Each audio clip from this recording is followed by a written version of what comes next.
யாழ்ப்பாண மாவட்டத்தினுடைய வட்டுக்கோட்டையைச் சேர்ந்த அஜூப்ராஜ் அருள் 2026/2/10 செவ்வாய்க்கிழமை இரவு 1 மணிக்கு அல்லப்பட்டியில் வைத்து போலீசாரால் சுட்டுக் கொல்லப்பட்டார். 17 வயசான இந்த மாணவன் மிகப்பெரிய ஒரு சிறுவன்.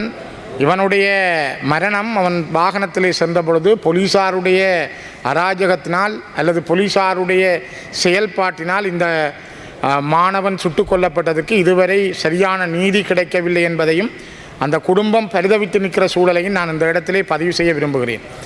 மிக முக்கியமாக இன்னும் ஒரு விடயத்தை நான் குறிப்பிட விரும்புகிறேன். இந்த ஆண்டு 2026 ஜனவரி 13 ஐக்கிய நாடுகள் மனித உரிமைகள் ஆணையகம் ஒரு அறிக்கையை வெளியிட்டிருந்தது. இலங்கையிலே conflict related sexual violence CRSV மோதல்கள் சார் பாலியல் வன்முறை என்பது இன்னும் நீடித்ததாகவே இருக்கிறது. அதற்கான நீதி வழங்குகின்ற பொறிமுறையோ செயல்பாடுகளையோ இலங்கை அரசு முன்னெடுக்கவில்லை என்பதை அறிக்கையாக அவர்கள் வெளியிட்டிருந்தார்கள். இது தொடர்பாக இலங்கை அரசினுடைய யாராவது ஒரு அமைச்சர்களாலேயோ அல்லது பொறுப்பு வாய்ந்த அதிகாரிகளாலேயோ தீர்க்கமான பதில்கள் எதுவும் இலங்கையில் வழங்கப்படவில்லை என்பதும் ஒரு நம்பிக்கை ஈனத்தை தந்திருக்கிறது. குறிப்பாக நாங்கள் எல்லாவற்றையுமே இழந்து விட்டோம், நீதி பெறும் நம்பிக்கையினையும் கூட நாங்கள் இழந்து விட்டோம் என்ற அடிப்படையில் கிட்டத்தட்ட 23 பெண்களும் 4 ஆண்களும் இந்த சாட்சியங்களை வழங்கியிருக்கிறார்கள்.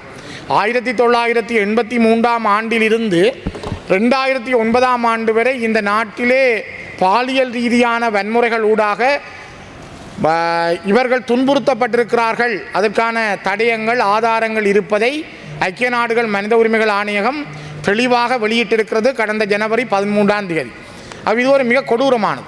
உலகத்திலே கௌரவ தலைமை தாங்கும் உறுப்பினர் அவர்களே, பாலியல் ரீதியாக ஒருவரை வஞ்சித்தல், பாலியல் ரீதியாக அவர்களை கொடுமைப்படுத்துதல் என்பது ஒரு போர்க்களத்திலே செய்யப்படுகின்ற விடயமாக மாறியிருக்கிறது. 1983களுக்கு பின்னர் இலங்கையிலே அது கூர்மை பெற்றிருந்தது உள்நாட்டு யுத்தம்.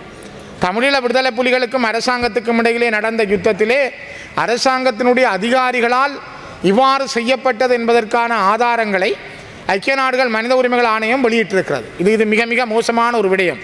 குறிப்பாக இந்த பாலியல் வன்முறைகள் என்பது பரவலாகவும் திட்டமிடப்பட்டதும் நிறுவன ரீதியாக ஊக்குவிக்கப்பட்டதாகவும் அதற்கான பொறுப்புக்கூறல் பெரும்பாலும் இல்லாத நிலையினை காண முடிகிறது. எனவே இது எந்த விதத்திலும் விசாரிக்கப்படாமல் பரவலாக மேற்கொள்ளப்பட்டிருக்கிறது என்ற விடயத்தை ஐக்கிய நாடுகள் மனித உரிமைகள் ஆணையம் OHCHR மிக தெளிவாக சொல்லியிருக்கிறது.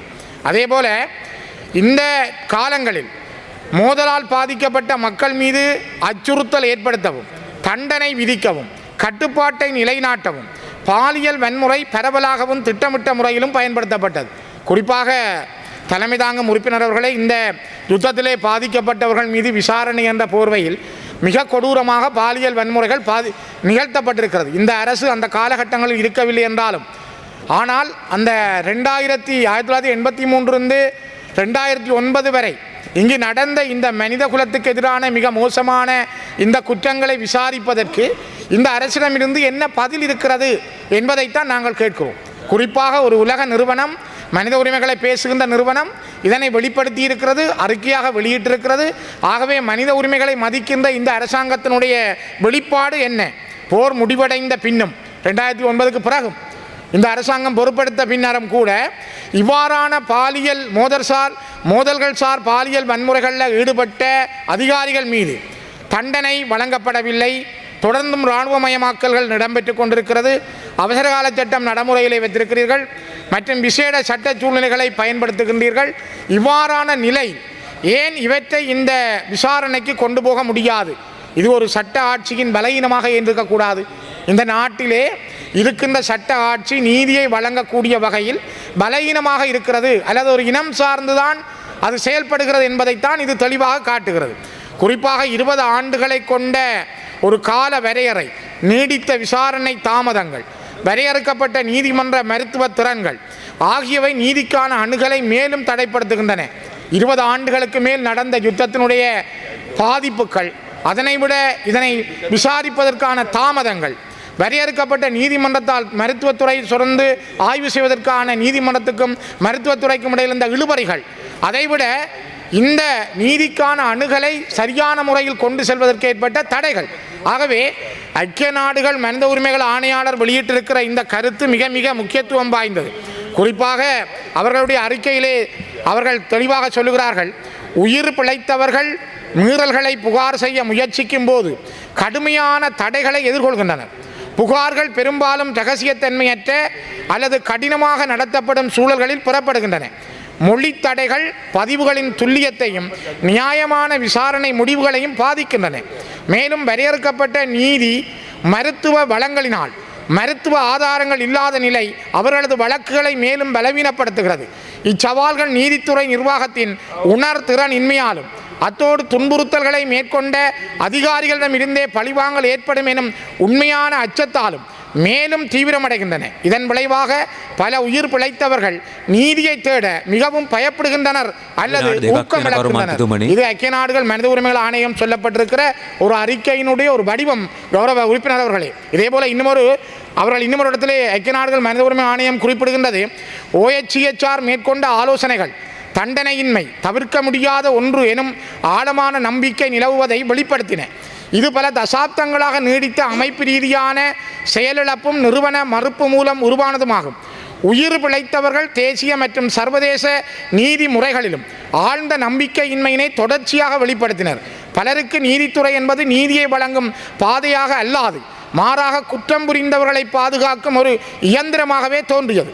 ஆண்டாண்டுகளாக நீடித்து வந்த நிறுத்தப்பட்ட அல்லது தோல்வியடைந்த வழக்குகள் உயிர் பிழைத்தவர்களை உணர்வுபூர்வமாக சோர்வடைய செய்து கோபமடைய செய்துள்ளதுடன் பொறுப்புக்கூறலானது அடைய முடியாத ஒன்று எனும் உணர்வை மேலும் வலுப்படுத்தியுள்ளது. ஆகவே இந்த நாட்டிலே நீதி கிடைக்கவில்லை தங்களுக்கென்ற அந்த உண்மையை மக்கள் உணர்கிறார்கள். ஆகவே இந்த நீதியை தயவு செய்து இந்த நாட்டினுடைய அமைச்சர்கள், பொறுப்பு வாய்ந்தவர்கள் இவ்வாறு கடந்த ஜனவரி 13 ஐக்கிய நாடுகள் மனித உரிமைகள் ஆணையம் வெளியிட்ட இந்த முறைசார் அந்த மோதல்கள் சார் பாலியல் ரீதியான துன்புறுத்தல்கள் அதனூடான அடக்குமுறைகள் தொடர்பிலே ஒரு நீதியை இந்த அரசாங்கம் வெளிப்படுத்த வேண்டும் என்பதை நான் இந்த இடத்திலே பகிரங்கமாக முன்வைக்கிறேன். பொறுப்பு வாய்ந்த அமைச்சர்களும் இருக்கிறீர்கள். இதற்கான உங்களுடைய விடை என்ன என்பதை தமிழ் மக்கள் ஆவலோடு எதிர்பார்க்கிறார்கள். அதேபோல இன்றைய தினம் கௌரவ தலைமை தாங்கும் உறுப்பினர் அவர்களே, ஒரு பாராளுமன்ற உறுப்பினர்களுக்கான ஓய்வூதியம் நிறுத்துதல் என்பது எல்லாரையும் பாதிக்கின்ற ஒரு விடயம் அல்லதான். ஆனால் பல பாராளுமன்ற உறுப்பினர்கள் இன்று உயிரோடு வாழுகின்ற சிலர் அவர்களுடைய வாழ்க்கை காலத்திலே அந்த ஓய்வூதியத்தை நம்பி வாழ்கின்ற சிலரை நான் பார்த்திருக்கிறேன். வெளிநாடுகளில் நீங்கள் பார்த்தால் தெரியும், ஒருவர் பாராளுமன்ற உறுப்பினராக வந்தால் அவர் என்ன தொழிலில் இருந்து பாராளுமன்றத்துக்கு வந்தாரோ அந்த தொழிலை விட்டு அவர் போகிற பொழுது மீண்டும் அவர் பாராளுமன்றத்தை விட்டு போகிற பொழுது அந்த தொழிலுக்கு போக முடியும். ஆகவே அவர் மீண்டும் அந்த தொழிலே போய் தான் முன்பிருந்த தொழிலுக்கான ஓய்வூதியத்தையும் பெற முடியும். ஆனால் இங்கே பாராளுமன்றத்துக்கு வருகிற ஒருவர் தன்னுடைய தொழில் செய்த கால ஓய்வூதியத்தையும் இழக்கிறார், பாராளுமன்ற ஓய்வூதியத்தையும் இழக்கிறார் என்றால் அவருடைய காலம் பாதிக்கப்படுகிறது. ஆகவே நீங்கள் ஒன்றை செய்கிற பொழுது ஒன்றை திடமாக யோசிக்க வேண்டும். ஒருவர் பாராளுமன்றம் வருகிற பொழுது பதவிகளை ராஜினாமா செய்ய வேண்டும் என்று சொல்கிறீர்கள். அவர்கள் ராஜினாமா செய்துவிட்டு வந்தால் திரும்ப அவருடைய பாராளுமன்ற காலம் முடிந்த பிற்பாடு அவர் திரும்பவும் தன்னுடைய தொழிலுக்கு போவதற்கான சட்ட மூலத்தை நீங்கள் உருவாக்கி இருக்கலாம். அல்லது ஒரு பாதிக்கப்பட்ட ஒரு பாராளுமன்ற உறுப்பினருடைய எண்ணங்களை பரிசீலனை செய்திருக்கலாம். பல பேருடைய பாராளுமன்ற உறுப்பினர்கள் தென்பகுதியிலும் சரி அல்லது நான் அறிந்த சில இடங்களிலும் இந்த பென்ஷனை நம்பி வாழுகின்றவர்கள் சிலர் இருக்கிறார்கள். அவர்களை நீங்கள் மனிதாபிமானத்தோடு பார்க்க வேண்டும். இதே இங்கே எனக்கு முன்னர் பேசிய ஒரு கௌரவ அமைச்சர் அவர்கள் சொன்னார், இது எங்களுடைய கட்சியின் முடிவென்று. உங்களுடைய கட்சி முடிவுகளா அல்லது ஒரு அரசாங்க முடிவா மக்களுடையதாக இருக்க முடியும்? ஒரு கட்சி எடுக்கிற முடிவுகளை நாங்கள் கட்சி எடுத்த முடிவு என்று பாராளுமன்றத்தில் திணிக்க முயற்சித்தல் அது மக்களுக்கு செய்கின்ற மிகப்பெரிய அநியாயம். அது அந்த உறுப்பினர்களுக்கு செய்கின்ற அநியாயம். நீங்கள் சொல்லுவது போல அவர்கள் யாரும் பெரிய அளவிலே சொத்து சேர்த்தோ அல்லது கோலோச்சியோ வாழ்ந்தவர்கள் அல்ல. அவர்கள் தங்களுடைய கால கடமைகளை செய்திருக்கிறார்கள். அந்த கால கடமைகளை சரியாக செய்தவர்களுக்கு நீங்கள் கொடுக்க வேண்டிய அந்த அவகாசம் சரியானதாக இருக்க வேண்டும். ஆகவே கௌரவ தலைமை தாங்கும் உறுப்பினர் அவர்களை இதுக்கான ஒரு நீதி கிடைக்க வேண்டும். நீங்கள் விரைவாக கொண்டு வந்து நிறைவேற்றுகின்ற இந்த சட்டம் மூலம் பலரை பாதிக்கிறது. நாளை இது இன்னும் இந்த மக்களுடைய பொருளாதாரத்திலும் சரி அல்லது வாழ நம்பியிருக்கிற முன்னாள் பாராளுமன்ற உறுப்பினர்களையும் பாதிக்கும் என்பதை நான் இந்த இடத்திலே பதிவு செய்ய